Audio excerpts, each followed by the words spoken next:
The NBA is full of historic moments, epic rivalries, legendary players, and unforgettable championship runs. But one event stands out, not for its glory, but for the heartbreak and outrage it left behind. The relocation of the Seattle Supersonics to Oklahoma City in 2008 is one of the most controversial moves in NBA history. It wasn't just about a team changing cities. It was about a city losing its identity, a passionate fanbase being betrayed, and an entire franchise being uprooted under a cloud of deception and broken promises. To truly understand this painful chapter in NBA history, we have to go back to where it all began. The rise of the Seattle Supersonics. The Seattle Supersonics were founded in 1967, and over the decades, they built a deep connection with their city. They weren't just another NBA team, they were Seattle's pride. With passionate fans filling the iconic Key Arena, the Sonics became a powerhouse, especially in the 1990s. Led by stars like Gary Payton and Shawn Kemp, the Sonics reached the pinnacle of success when they won the 1979 NBA championship. That victory established Seattle as a true basketball city, giving fans a taste of the highest level of success. The team became a Western Conference powerhouse, consistently competing in the playoffs and drawing national attention. Later,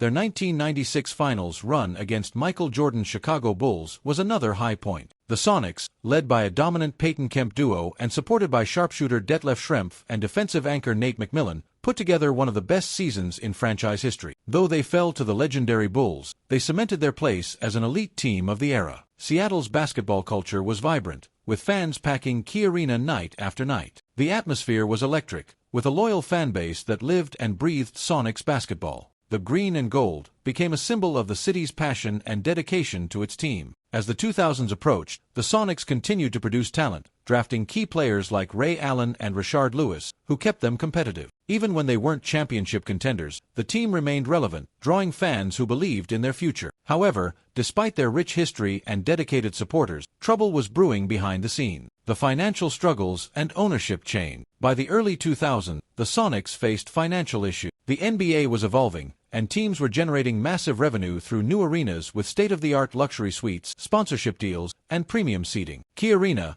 built in 1962 and renovated in 1995, was falling behind. It lacked the modern amenities that other franchises were capitalizing on, and the league's financial structure was changing rapidly. Teams that had secured lucrative deals with their cities for new arenas were thriving, while older venues, like Key Arena, were becoming financial burden. This left Seattle at a disadvantage when competing for top-tier free agents and maximizing revenue from ticket sales and corporate sponsorship. Ownership recognized that something had to change if the Sonics were to remain competitive in the long term. In 2006, the franchise was sold to an investment group led by Clay Bennett, an Oklahoma businessman with deep ties to his home state. At the time of the sale, fans were cautiously optimistic, believing that new ownership might revitalize the team with fresh financial backing and a vision for the future. When Bennett bought the team from Starbucks CEO Howard Schultz for $350 million, he assured fans and city officials that he intended to keep the team in Seattle. However, those words would soon ring hollow. Despite initial assurances, Bennett and his group quickly began exploring options for a new arena,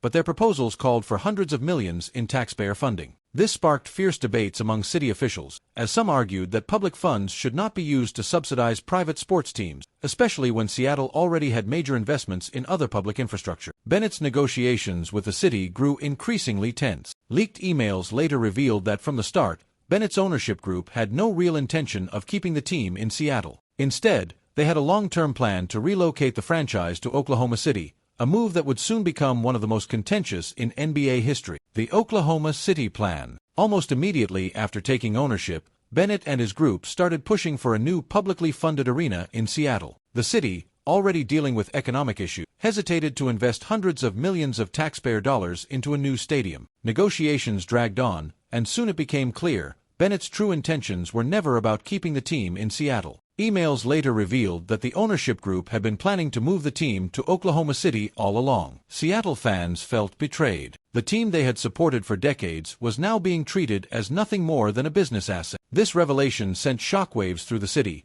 with fans and media outlets expressing outrage over what they saw as a deliberate act of deception. The public's frustration was compounded by the fact that Bennett had reassured them multiple times that keeping the team in Seattle was his priority, even while behind closed doors he was working to relocate them. As the truth came to light, the relationship between the ownership group and Seattle city officials completely deteriorated. Local politicians, previously open to negotiating a deal for a new arena, felt misled and withdrew from further discussion. The public trust had been broken, and any remaining hope of keeping the team in Seattle rapidly faded. Meanwhile, in Oklahoma City, preparations were already underway. Bennett and his group had been quietly working with city leaders in Oklahoma to ensure a smooth transition, lobbying for support and securing financial backing for renovations to the Ford Center, which would soon become the home of the relocated franchise. Oklahoma City had tasted NBA basketball before when they temporarily hosted the New Orleans Hornets in the aftermath of Hurricane Katrina, and the success of that experiment played a crucial role in convincing the NBA that Oklahoma could support a team full-time. For Seattle fans, the betrayal felt personal. Many had grown up with the Supersonics, passing their love for the team down through generations. Now, they watched as their beloved franchise was stripped from them in what felt like a calculated, predetermined move. They saw Oklahoma City officials celebrating, while in Seattle, the mood was somber. The loss of the team felt like losing a part of the city's cultural identity. The fight to save the Sonic. As relocation rumors intensified, fans fought back. The movement to save our Sonics gained momentum. Rallies were held, petitions were signed, and local leaders tried to come up with a last-minute deal to keep the team in Seattle. The community was united in their resistance, with local businesses offering financial support, celebrities voicing their support, and thousands of fans flooding city meetings to make their voices heard. Banners and signs filled the streets, and social media campaigns urged the NBA to reconsider. Some former Sonics players, including Gary Payton, spoke publicly about the importance of the franchise to the city, further fueling the movement. But Bennett and his ownership group were determined. They strategically pushed their agenda forward, rejecting any offers or compromises made by Seattle officials. Meanwhile, the NBA remained silent, unwilling to acknowledge the groundswell of support for keeping the team in place. Even NBA Commissioner David Stern, who had once supported Seattle, seemed unwilling to stop the move. His tone shifted from hopeful to indifferent, making it clear that the league was not going to intervene. Fans felt abandoned, as their calls for justice fell on deaf ears. Despite Seattle's efforts, the NBA officially approved the relocation, and in 2008, the Sonics were gone. The team, rebranded as the Oklahoma City Thunder, moved to a new home, leaving behind a devastated fanbase. The heartbreak of losing their team was profound, with many fans swearing off the NBA altogether. Seattle's basketball culture, once vibrant and proud, was left in limbo,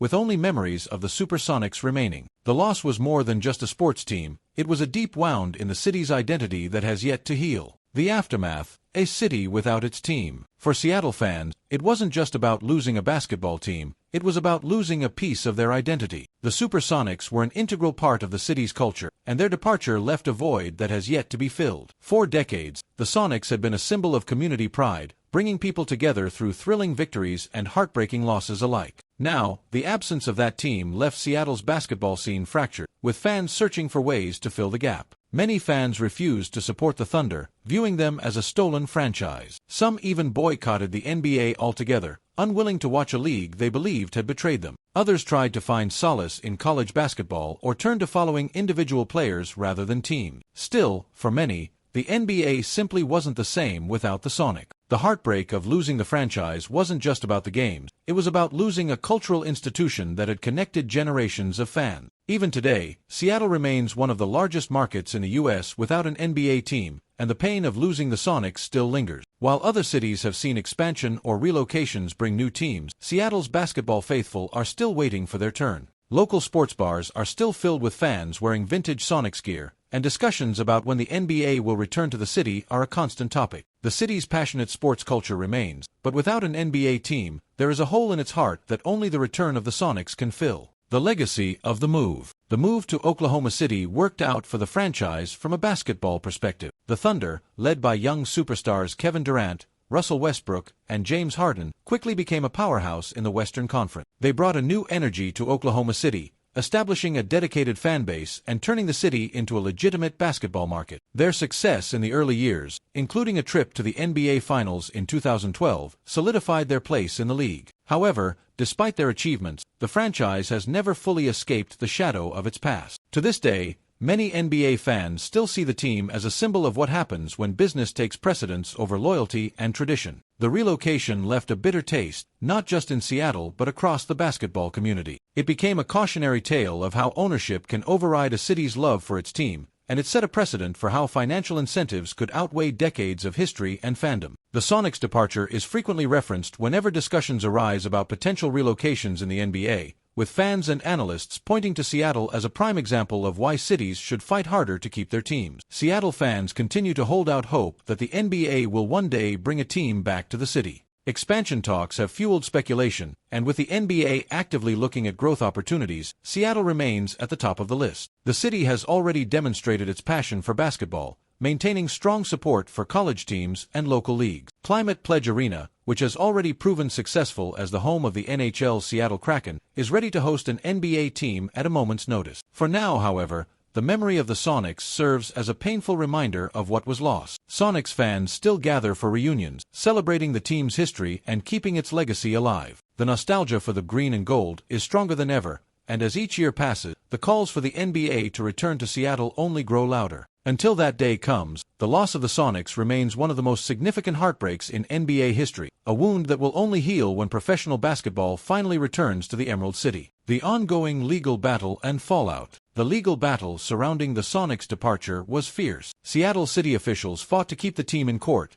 arguing that the lease agreement required the team to stay in Key Arena through 2010. However, Clay Bennett's ownership group negotiated a $45 million settlement to break the lease early, sealing the fate of the Sonic. The deal left Seattle without a team, but it also kept the Supersonics' name, colors, and history with the city, leaving the door open for a possible return in the future. Many NBA fans saw this as one of the worst betrayals in sports history. The move not only robbed Seattle of its basketball culture, but also set a precedent for how owners could manipulate public trust and financial negotiations to relocate teams for profit. Will Seattle ever get an NBA team again? There's still hope. With the NBA's growing popularity and the league looking at potential expansion cities, Seattle remains at the top of the list. The city has proven itself as a basketball town, and the demand for a return of the Sonics is as strong as ever. Recent developments suggest that the NBA may expand in the near future, with Commissioner Adam Silver acknowledging Seattle as a prime candidate. Key Arena has already been transformed into Climate Pledge Arena,